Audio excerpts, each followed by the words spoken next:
झारखंड में राजनीतिक का सियासी पारा जो है बढ़ा हुआ नजर आ रहा है। दरअसल राज्यपाल पद से इस्तीफा देने के बाद आज रांची पहुंचेंगे रघुवर दास। बीजेपी कार्यकर्ताओं में उनके आगमन को लेकर के खासा उत्साह देखने को मिल रहा है। आपको बता दें 27 दिसंबर को हो सकते हैं बीजेपी में शामिल। तो रघुवर दास के राज्यपाल पद से इस्तीफा देने के बाद झारखंड में बढ़ गया है सियासी पारा और वो बीजेपी में शामिल हो सकते हैं। वहीं उनके आगमन को लेकर के कार्यकर्ताओं में खासा उत्साह देखने को मिल रहा है। तो एक बार फिर बीजेपी में शामिल हो सकते हैं रघुवर दास। जिस तरीके से विधानसभा चुनाव में बीजेपी को करारी हार झेलनी पड़ी, जिसके बाद एक बार फिर अब यह कयास लगाया जा रहा है कि एक बड़ी भूमिका में नजर आएंगे रघुवर दास, जिसको लेकर के उन्होंने ओडिशा के राज्यपाल पद से इस्तीफा दे दिया और आज वो किसी भी वक्त जो है रांची पहुंचने वाले हैं। और उनके आगमन को लेकर के बीजेपी कार्यकर्ताओं में खासा उत्साह देखने को मिल रहा है। खबरें यह भी है कि 27 दिसंबर को वो एक बार फिर बीजेपी में शामिल हो सकते हैं और एक बड़ी जिम्मेदारी जो है झारखंड बीजेपी उन्हें सौंप सकती है। तो बड़ी खबर, झारखंड में सियासी पारा जो है वो बढ़ा हुआ नजर आ रहा है। जब से रघुवर दास ने इस्तीफा दिया है राज्यपाल पद से, तब से अटकल तेज है कि एक बार फिर वो बीजेपी में शामिल होंगे। और ये खबरें आ रही है कि 27 दिसंबर को यहां पर रघुवर दास बीजेपी में शामिल हो सकते हैं। और कुछ ही देर में आपको बता दें कि वो राजधानी रांची पहुंचने वाले हैं और इसको लेकर के बीजेपी कार्यकर्ताओं में खासा उत्साह देखने को मिल रहा है। तो 27 दिसंबर को उनके बीजेपी में शामिल होने की भी खबरें सामने आ रही है और एक बड़ी जिम्मेवारी बीजेपी में उन्हें मिल सकती है। तो झारखंड का सियासी पारा जो है वो बढ़ता हुआ नजर आ रहा है।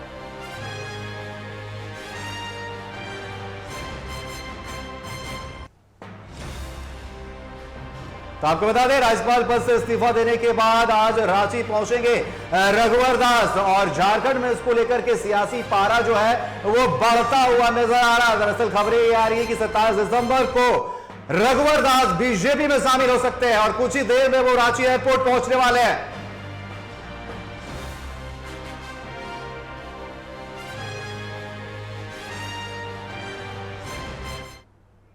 तो राज्यपाल पद से इस्तीफा देने के बाद रघुवर दास कुछ ही देर में रांची पहुंचने वाले और इसको लेकर के रांची एयरपोर्ट से हमारे संवाददाता मोइजुद्दीन हमारे साथ जुड़े हुए। मोइजुद्दीन, जैसे ही रघुवर दास ने राज्यपाल पद से इस्तीफा दिया, झारखंड में सियासी पारा जो है वो बढ़ सा गया है। यह कहा जा रहा है कि 27 दिसंबर को एक बार फिर रघुवर दास बीजेपी में शामिल होंगे और उन्हें बड़ी जिम्मेदारी दी जा सकती है। जिस तरीके से विधानसभा चुनाव में हमने देखा कि बीजेपी को करारी हार झेलनी पड़ी, इसके बाद ऐसा लग रहा है कि उनकी अब घर वापसी हो रही है और उन्हें एक बड़ा पद जो है और बड़ी जिम्मेदारी दी जा सकती है बीजेपी की तरफ से।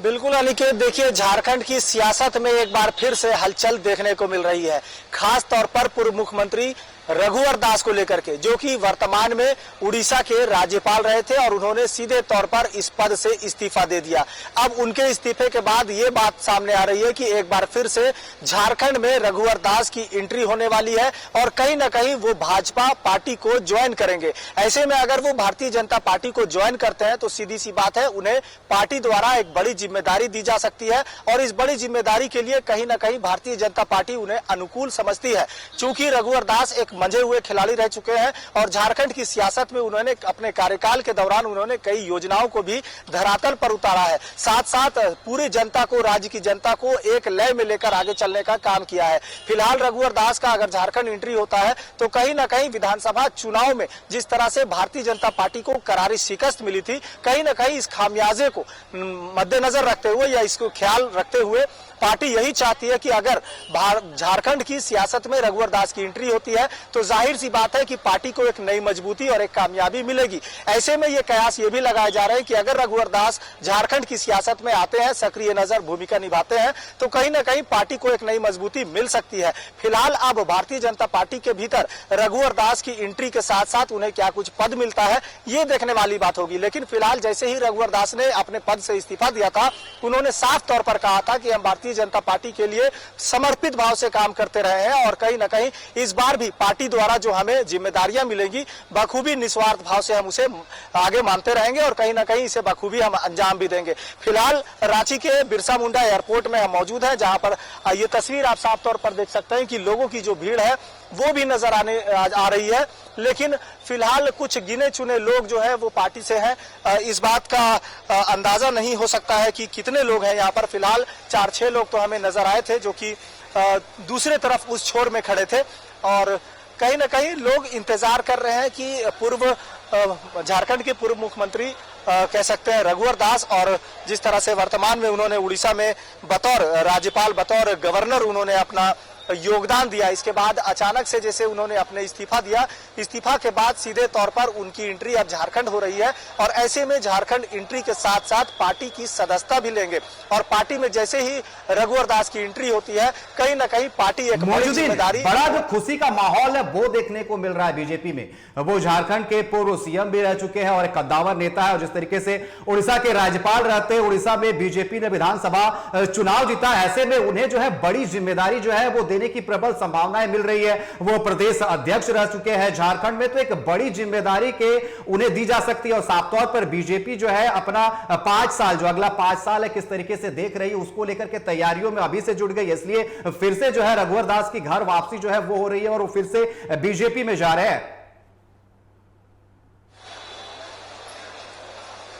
बिल्कुल अनिकेत, ये सवाल आपका बिल्कुल जायज है। चूंकि रघुवर दास झारखंड के पूर्व मुख्यमंत्री रहे हैं, प्रदेश अध्यक्ष भी रहे हैं और झारखंड की सियासत को भली भांति समझते भी हैं और नजदीक से जानते भी हैं। ऐसे में अब जब झारखंड से उनका रिश्ता टूटा था, जब वो उड़ीसा चले गए थे, वहां गवर्नर के पद पर अपना योगदान दे रहे थे, तब विधानसभा चुनाव के दरमियान भाजपा को वहां जीत मिली। लेकिन दूसरा सिक्के के दो पहलू कह सकते हैं कि झारखंड में भाजपा को जिस तरह से शिकस्त मिली, तो भारतीय जनता पार्टी इस बात को भली भांति समझ चुकी कि रघुवर दास अगर नेतृत्व करता होते हैं तो वहां पर पार्टी को जरूर सफलता मिलती है और यही नतीजा कहीं ना कहीं उड़ीसा में देखने को मिला, जबकि झारखंड में भाजपा को करारी शिकस्त मिली। यानी भारतीय जनता पार्टी अब समझ रही है कि रघुवर दास का चेहरा झारखंड के लिए एक बेहतर और अनुकूल माना जा सकता है, क्योंकि भारतीय जनता पार्टी भी अब संगठन विस्तार को लेकर के एक बार फिर से झारखंड की राजनीति में अगले 5 वर्ष की तैयारी को लेकर के मैदान में कूदती नजर आ रही है। तमाम पार्टी के पदाधिकारी और कार्यकर्ताओं को जिम्मेवारी सौंपी जा रही है कि कैसे पार्टी को एक नई मजबूती प्रदान की जाए और अगली बार के लिए तैयार किया जाए। ऐसे में अगर झारखंड की राजनीति में रघुवर दास का एंट्री होता है तो जाहिर सी बात है रघुवर दास कहीं ना कहीं कमान संभालते हुए नजर आएंगे और जाहिर सी बात है कि पार्टी भी उनके योग्यता अनुसार उनको बड़ी जिम्मेदारी सौंपेगी। अब इस जिम्मेदारी को रघुवर दास किस तरह से देखते हैं और क्या कुछ वो आगे कर पाते हैं, ये देखने वाली बात होगी। लेकिन फिलहाल झारखंड से हम बात कर रहे हैं कि उन्हें बड़ी जिम्मेदारी जो है वो दी जाएगी। हमने विधानसभा चुनाव में देखा था, लोकसभा चुनाव में हमने देखा झारखंड में बीजेपी ज्यादा इंपैक्ट जो है वो नहीं डाल पाई। हम अगर बात कर ले यहां पर अमर बावरी की, उन्हें बड़ी जिम्मेदारी दी गई थी। अगर हम चंपई सोरेन की बात कर ले, उन्हें बड़ी जिम्मेदारी जिस तरीके से दी गई थी कोल्हान को लेकर के, कोई सफल होता हुआ नजर नहीं आया। हमने 2019 में भी देखा था कि करारी हार झेलनी पड़ी थी यहां पर बीजेपी को। उस दौरान भी रघुवर दास का जो है प्रदर्शन काफी अच्छा नहीं रहा था। तो क्या लगता है कि अगर रघुवर दास एक बार फिर झारखंड बीजेपी में शामिल होते हैं और उन्हें बड़ी जिम्मेदारी दी जाती है तो क्या अगला चुनाव जब होगा यहां पर वो इंपैक्ट डाल पाएंगे? बिल्कुल, ये सवाल बिल्कुल सही है अनिकेत, क्योंकि हमने आपको बताया कि जिस तरह से झारखंड में विधानसभा और चुनावों के दरमियान भाजपा को शिकस्त मिली, इसके बाद तमाम एनडीए जो दल है वो कहीं ना कहीं मूल्यांकन करते नजर आ रहे थे और समीक्षा करते नजर आए थे इस हार का, कहीं ना कहीं क्या कुछ माने मतलब रहा और किन वजहों से ये हार उन्हें नसीब हुआ। इन तमाम चीजों की समीक्षात्मक बैठक करते हुए पार्टी के पदाधिकारियों को दिशा निर्देश दिए जा रहे थे कि कहां कहां कमियां रह गई, गैप रह गया है, उन तमाम गैप को कैसे भरा जाए। और इसी को लेकर के भारतीय जनता पार्टी भी अभी संगठन विस्तार को लेकर के जिस तरह से कार्यक्रम चला रही है, साथ साथ प्रत्येक पदाधिकारियों को एक आंकड़ा दिया, कह सकते हैं कि एक लक्ष्य दिया गया है कि इस लक्ष्य के अनुसार आपको सदस्य जोड़ने हैं। ऐसे में फिलहाल भारतीय जनता पार्टी के जो पदाधिकारी है उनको भी काफी चुनौतियों का सामना करना पड़ रहा है, चूंकि हार के बाद भाजपा को कहीं ना कहीं सदस्य बनाना बड़ा मुश्किल हो रहा है। यही वजह है, माना जा सकता है, कयास ये भी लगाए जा रहे हैं हैं कि यही वजह हो सकता है कि रघुवर दास को फिर से यहाँ झारखंड में उनको एंट्री कराया जा रहा है। और जाहिर सी बात है कि रघुवर दास के समय में जिस तरह से रघुवर दास ने बेहतर काम करके पिछले 5 वर्षों में अपना दिखाया था, जिस समय मोमेंटम झारखंड हो रहा था और सरकार की योजनाएं रघुवर दास के समय में वो तमाम चीजें बेहतर लग रही थी भारतीय जनता पार्टी को, तो जाहिर सी बात है कि तमाम मूल्यांकन और समीक्षा करते हुए भाजपा ने रघुवर दास की एंट्री को फिर से यहाँ मंजूरी दी है। और जाहिर सी बात है कि अगर रघुवर दास की एंट्री होती है तो भारतीय जनता पार्टी को एक बड़ा बल मिलेगा और कहीं ना कहीं अगले सफलता के लिए तैयारियां जो है वो की जाएगी। तो सीधे तौर पर रघुवर दास भी लगातार ये कहते रहे हैं कि रघु रीत सदा चली आई, प्राण जाए पर वचन न जाए। कहीं ना कहीं रघुवर दास इस कहावत के साथ साथ आगे बढ़ते रहे हैं और इस बार भी अगर झारखंड में रघुवर दास की एंट्री होती है तो जाहिर सी बात है कि कोई नया गुल रघुवर दास जरूर खिलाएंगे और पार्टी भी कहीं ना कहीं ये बात मानती है। यही वजह है कि उनको उड़ीसा से फिर झारखंड आमंत्रित किया गया है। निकेत जी बिल्कुल, साफ तौर पर ये कुछ दिनों में जो है 1-2 दिन में साफ हो जाएगा क्या वो बीजेपी में आते हैं, या बीजेपी में अगर वो आते हैं तो उन्हें कौन सा पद दिया जा सकता है और इसका फायदा बीजेपी को आगे कितना मिलने वाला है। फिलहाल आपका हमारे साथ जुड़ने के लिए और तमाम बातचीत करने के लिए आपका बहुत बहुत धन्यवाद। फिलहाल इस बुलेटिन में अभी बस इतना ही।